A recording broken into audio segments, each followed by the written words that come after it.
Well, it's interesting because I thought that, first of all, as a teenager, you think love is making out with your girlfriend. That's what teenagers usually Right. think. So that was kind of my concept of it for a long time. That was it. But then I realized then as you get a little older and wiser, you realize your parents are not as dumb as you thought they were, and you realize that was love, that was really love. And then you become a parent, and then you get the other side of that, of what love is. So I think for me, love, I'm still learning. I'm still learning what love is. It's very interesting that you asked the question, if I go back to your expedition up Kili, is that you and I talked about this, that I was a bit removed from the team. And I said, is it because I love them less? And then what I realized that love, because what I had is love and intimacy were the same. And what I got, that's not necessarily true. You don't have to be intimate with people to love them. You can love humanity. You can love nature.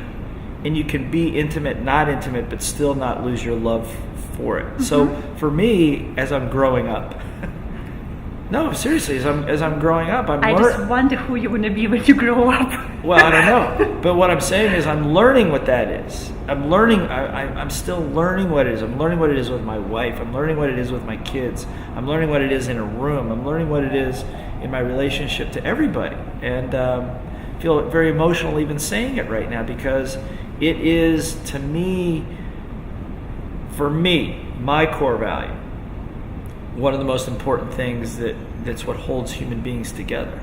We have I was watching a video the other day, I forget his name, I'll look it up and I'll show it to you, but we have 4 different chemicals that our bodies secrete in order to maximize certain things, like dopamines and all these kinds of things that secrete but they reinforce certain things, and certain ones reinforce love, certain ones reinforce teamwork, certain ones reinforce connection, certain ones reinforce overcoming pain.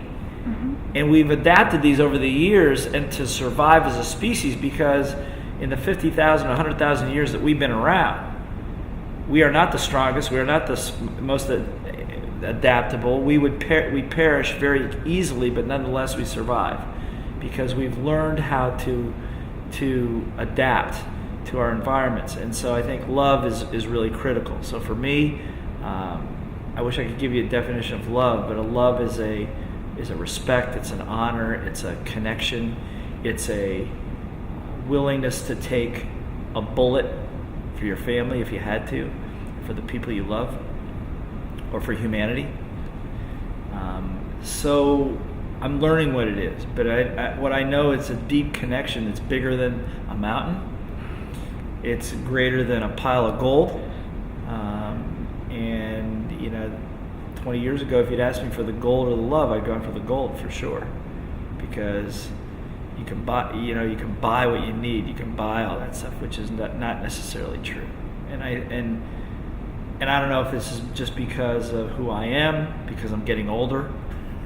You're not getting older, you're getting wiser. There's a difference. But yeah, I know, but both are happening at the same time. And so so success to me is satisfying and fulfilling your core values, whatever those are. And so for me, it's love, number 1. Number 2 is growth, personal growth and education.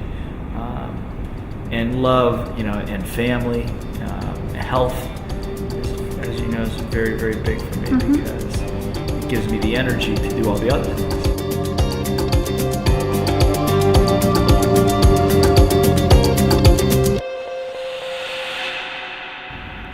One of the biggest things that I've come to realize, is that I'm just a messenger.